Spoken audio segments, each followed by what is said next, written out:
Oh, yan ang anak kong gwapo. Para na talaga siyang binatang binata na.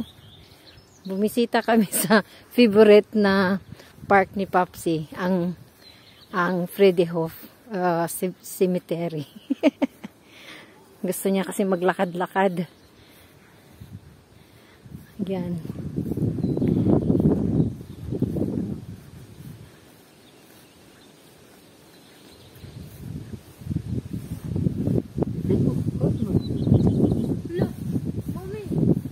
Ayan, gagala kami ni Popsi at ni Ronnie. Gusto niya kasing maglakad-lakad. Dito kami sa cemetery na malapit sa amin. Ayan.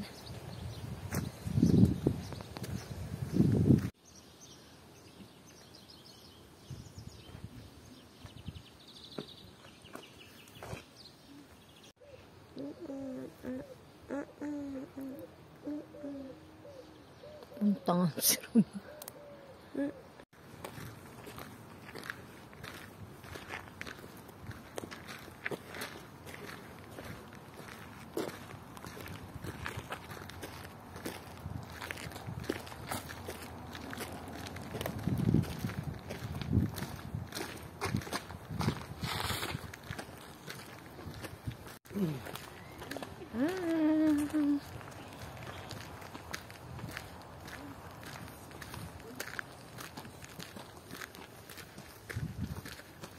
Lakad-lakad.